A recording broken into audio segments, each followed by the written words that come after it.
E aí, povo lindo, tudo bem com vocês? Prontos para mais um dia na escrita da tua história? Hoje nós vamos estar viajando. Te convido a vir comigo, conhecer um pouco um dos maiores povos, impérios que se desenvolveram na antiguidade no Oriente Médio, os persas. Já ouviu falar? Nunca ouviu falar nos persas? Fica comigo que já eu te conto.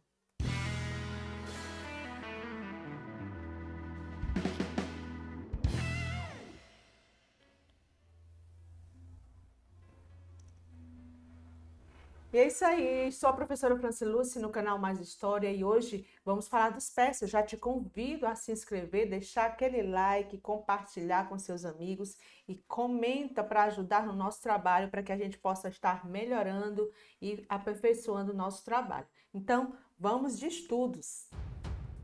Estamos aqui com o tema persas, esse grande povo que se desenvolveu aqui no Planalto do Irã, região montanhosa, próxima às planícies localizadas entre o Mar Cáspio e o Golfo Pérsico. Esse foi um dos maiores lugares onde deu um dos maiores impérios da antiguidade. E ele vai ser formado por dois grandes povos. Nós vamos entender que os medos, que está mais ao norte, e os que estão ao sul, os persas, vão ser unidos formando um grande reino. O grande objetivo da nossa aula hoje vai ser identificar as origens desse povo, assim também como caracterizar a sua economia, a política e compreender o seu multiculturalismo, a importância da junção de tantas culturas juntas. E aí vamos analisar como se deu a expansão desse grande império.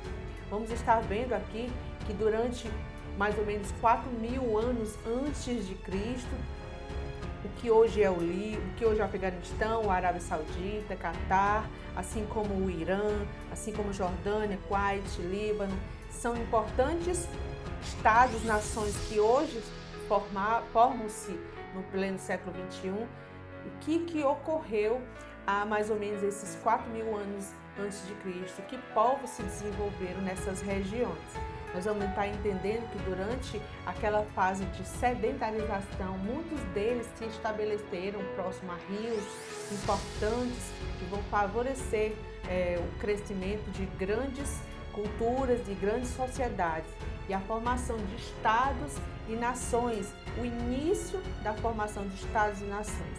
Vai ser diante dessa situação que nós vamos estar analisando a formação do reino persa.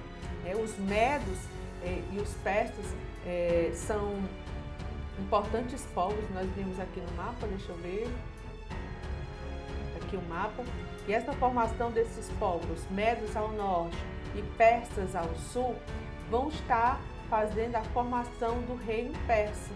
E esses persas que antes estavam em outras regiões da Arábia Saudita, se eu não me engano, né? Eles vinham da Ásia Central, eles vão para esse planalto iraniano, a maioria deles não tinham assim nenhum registro escrito, então as principais fontes de conhecimento e até para nós hoje, as principais fontes da vida desse povo vão estar escritos lá na Bíblia, né? Que vai ter registrado também pelo historiador grego Heródoto.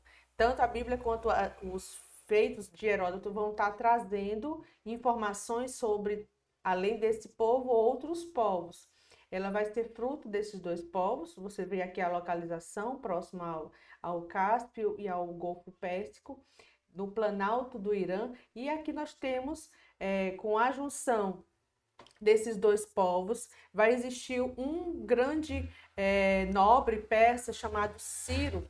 Ele vai descender desses medos e na época ele vai destronar um dos reis medos e unificar estes dois, formando um grande reino que vai ser chamado de Reino Persa. A capital vai ser Passágada, melhor falando, e vai ser o início do que será a dinastia Aquamênida, a descendência passando de pai para filho, por isso daí o nome dinastia. E aí nós temos a bandeira desse Império Aquamênida, que vai estar representando o poderio dele nessa época.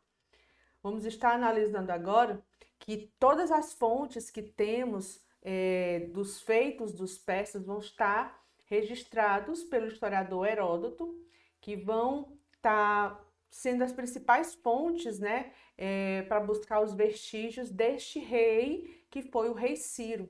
E nós vamos analisar na leitura, os historiadores passaram para nós, né, essas informações, que dentro dessas leituras do Ciro, eles vão mostrar que Ciro precisou fazer alianças com vários nobres. O governo desse rei se aliou à nobreza e vai começar a expandir esse reino e vai formar uma aliança com este povo e assim formar grandes reinos e grandes soldados, grandes exércitos, certo? E aí nós podemos analisar que o feito do historiador, que era da Grécia Antiga, viveu no século V, ele vai fazer longas viagens, né, da atual Turquia, que vai ser dominada pelos gregos, e os escritos de Heródoto vão ser fontes que a gente pode dizer que são inestimáveis, porque como poderíamos saber de alguns dos principais fatos se não houvesse quem deixasse registrar? Daí a importância da fonte histórica sobre os povos da antiguidade, né? As várias viagens que ele fez para o Egito, fez viagens para a Líbia, para a Pérsia e também para a Babilônia. Então, durante esse feito, nós vamos estar analisando que Heródoto, vai estar registrando o fato que nós estamos estudando até hoje. Que é desde 550, quando Ciro conquista os medos, unifica os medos e persas e vai destronar este rei, vai formar esse exército eficaz, vai, junto com os nobres, expandir e conquistar os povos vizinhos. E aí ele vai fazer dele um império a existir até então, né? Reinos conquistados como a Líbia, reinos conquistados como a Grande Babilônia, que vão ser responsáveis pelo destronamento dos reis da Grande Babilônia naquela época.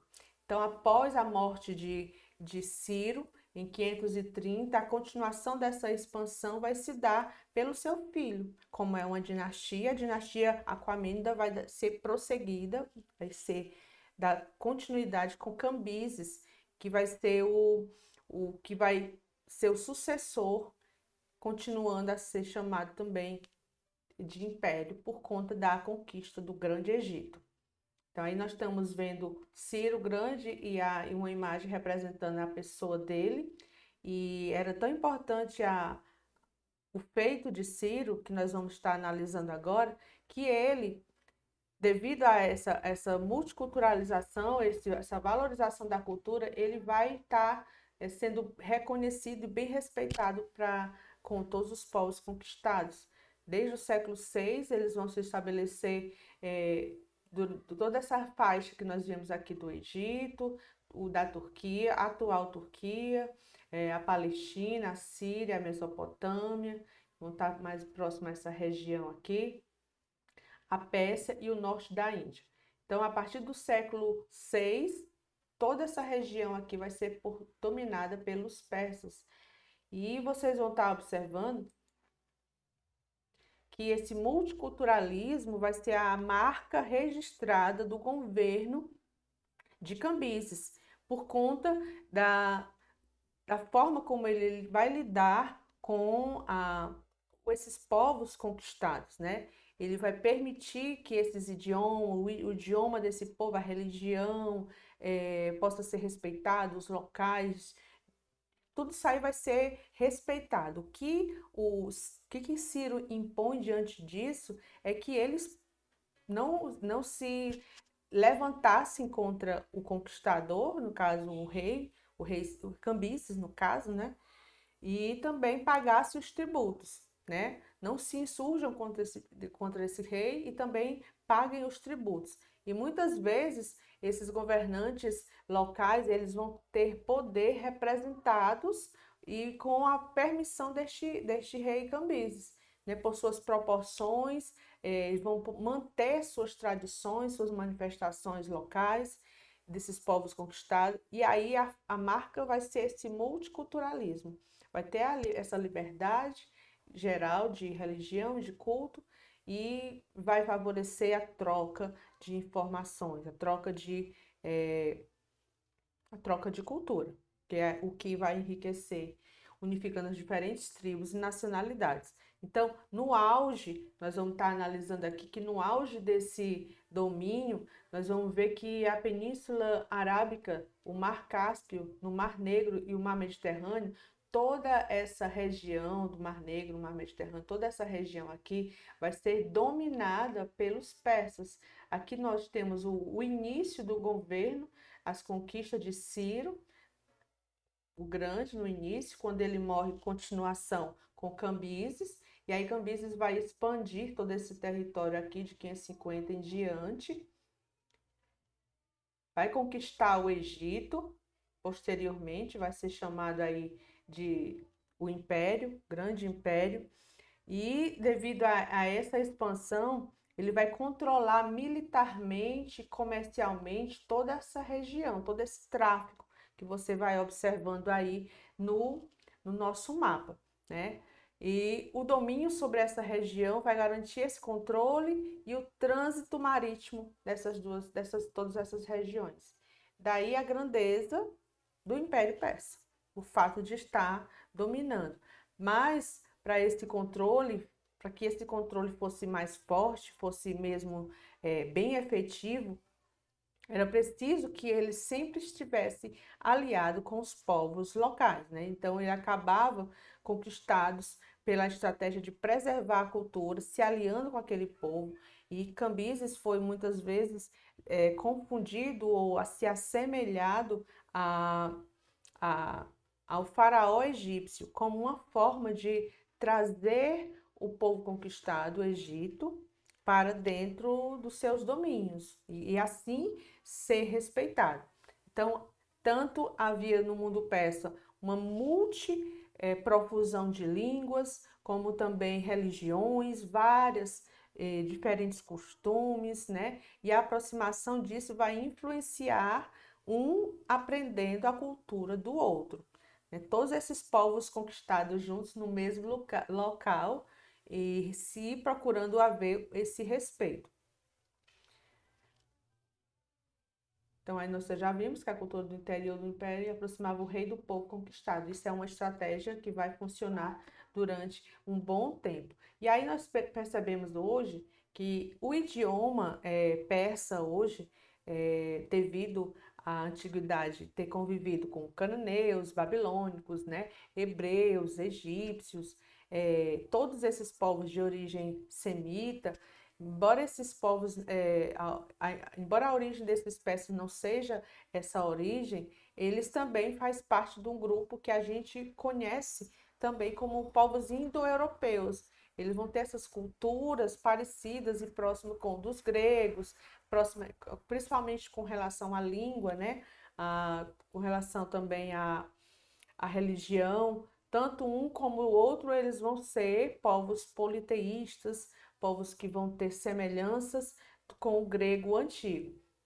E aí nós temos que a população atual se considera descendente direta dos persas antigos, população que está atualmente no Irã. Mesmo assim, o islamismo é professado por 90% dessa população, mesmo com essa porcentagem de iranianos professando o islamismo, os cultos dessa religião desse país é ministrado em árabe, mesmo assim, não é o idioma oficial do Irã, mas sim o idioma persa. O idioma persa vai ser esse idioma oficial. Então, nós já vimos como Cambyse foi importante para ajudar na expansão, de como a estratégia de unir essas culturas foi eficaz, né? Mas ele partiu em 522, vai assim ser governado por Dario I. E aí vocês vão observar, devido não ter deixado herdeiros, vai ser um primo próximo que vai estar governando, eles vão estar dando essa continuidade. E aí a expansão continua, deixando por não ter deixado esses descendentes, né? Esse sobrinho, não primo, como eu havia falado, ele vai estar ajudando a prosseguir esse império.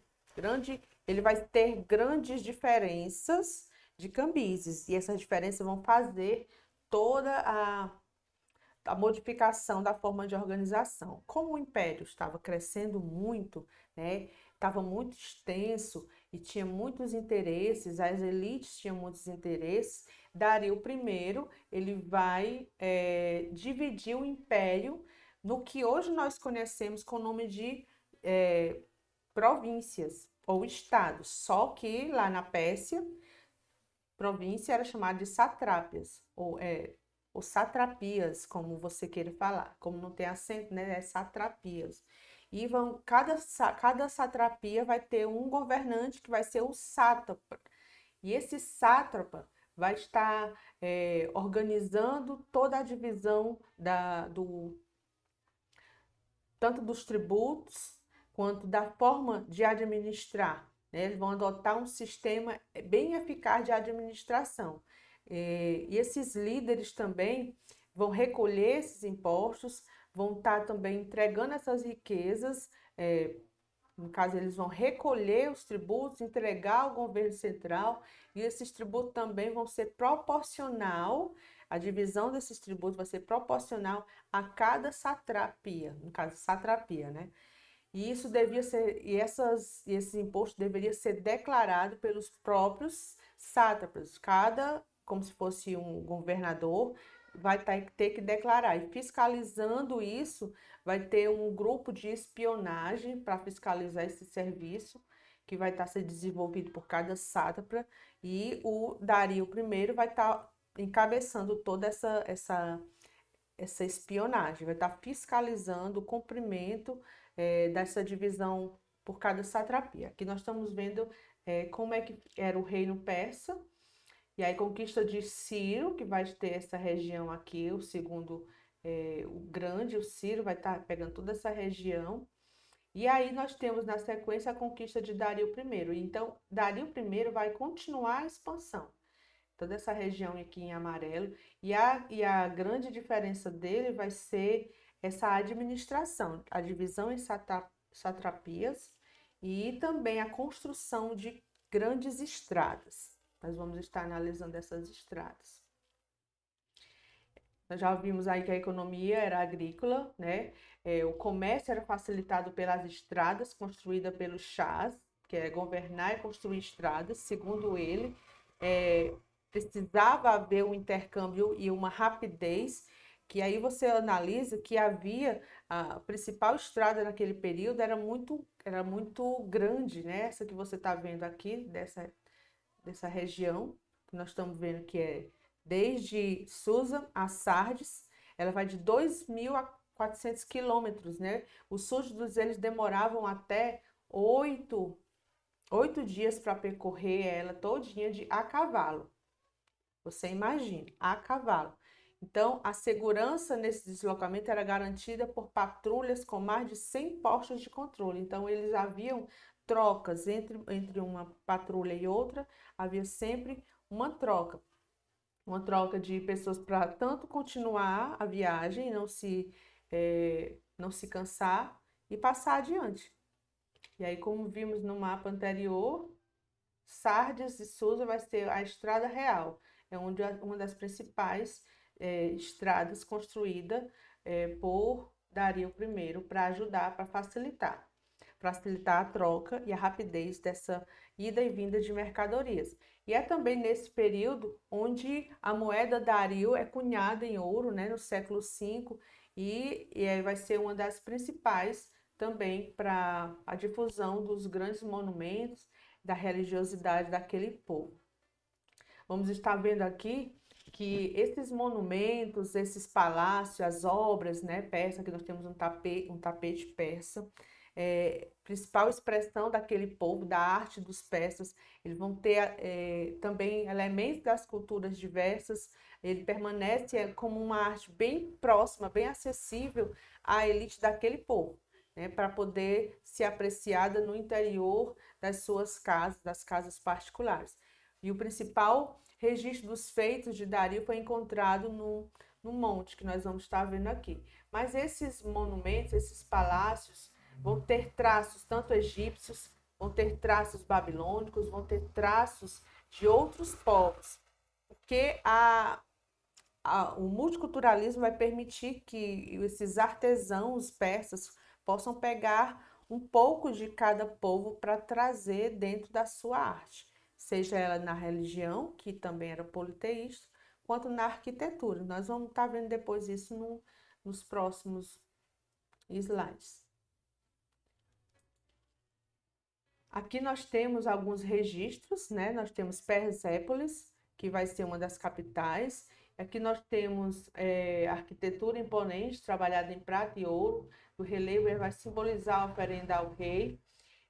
São registros de Dario I. Nós vamos estar vendo que esse monte Bexistra, acho que é assim que a gente pronuncia, ele vai ser um dos principais registros que vão estar aqui nessas que a gente vê de longe, né? Só aqui com essa imagem, com essa foto, mas são registros do rei Dario. São as principais fontes escritas que demonstram os seus feitos, né?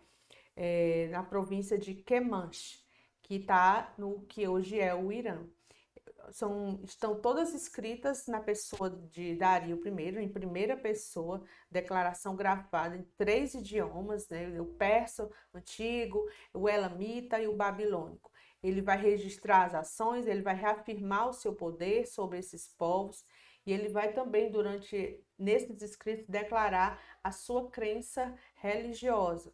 Ele vai declarar-se como zoroastrismo, uma religião que ele vai estar seguindo, né, o povo persa.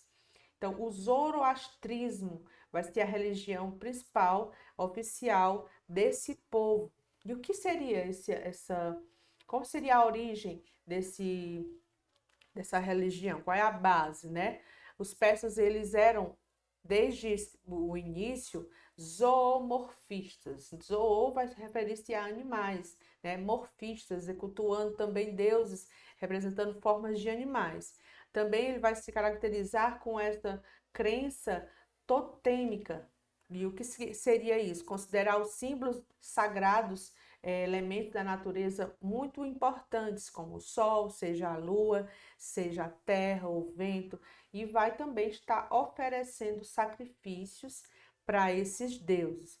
E aí nós vimos também, vamos analisando que esse povo, desde o século VII ao século VI, esse zoroastrismo, essa religião vai ser professada principalmente por Zoroastro. Vamos estar analisando aí que o Zoroastro vai estar colocando uma crença dualista. São 2 centros, o bem e o mal. Como o bem vai estar sendo colocado na mitologia como Arusa Mazda, como nós vamos estar analisando aqui. O sábio Senhor é uma deidade suprema do bem, ele vai representar este bem, considerado essa deidade, representa o bem, e o Ahriman, que é o princípio destrutivo. Então, no ser humano vai existir sempre essas lutas internas entre o bem e o mal. E então, essa religião dualista dos persas, o Zoroastro vai ser este homem que vai estar trazendo esta ideia. Ele é chamado de Zoroastro, ou então de Zaratustra, né? O profeta líder espiritual que vai criar essa religião, essa crença de que vai existir o bem e o mal, né? A luta incessante entre o bem e o mal. Então, nós já vimos até aí que a cultura vai ser de múltiplas facetas. Nós já vimos a religião, né? Agora nós vamos estar analisando só algumas artes, especialmente essa de Persépolis, essa que você está observando, é de Persépolis, uma das principais capitais deste povo. Dario I e o seu filho Xerxes pertenciam a essa dinastia aquamênida, que vai iniciar uma notável expansão do Império Persa no século VI. E ele demonstra este poder nas suas grandes construções, e vão estar impregnadas nas principais capitais, que vai ser Pasárgada, vai ser Persépolis e vai ser Susa, 3 capitais. Então, os persas vão buscar inspiração nesses povos conquistados. Então, tanto nessas construções quanto em outras, eles vão estar usando de fonte de inspiração a cultura e o modo de pensar. O modo de pensar tanto dos babilônicos quanto dos egípcios, né? E aí nós vamos ver que, baseado nisso, mas o que mais vai estar sendo destacado vai ser mesmo a arte desses artesãos, porque a gente vê a grandiosidade que eles faziam, né? E colocar isso em alto relevo. Aqui nós vemos o terraço do Palácio de Persépolis, que tem mais ou menos 130 mil metros quadrados, as paredes vão atingir até 13 metros, né, de altura, decorada em baixo relevo, a dificuldade e a precisão com que esses objetos, com que esses animais eram representados, assim, é impressionante, a gente fica analisando aqui. E esses vestígios deixados assim, a gente podendo fazer uma visita, nem que seja pelo mapa Google Maps, né? É importante para a gente analisar. Elementos relevavam e viam a influência das culturas, tanto das colunas, a moda grega, baixo relevo, inspirado na arte dos assírios, os florais manifestando a beleza dos egípcios, né? E os painéis esmaltados lembrando os palácios babilônicos. Então, essas são as principais. Eu escolhi essas duas por conta da importância que foi para a história dos persas.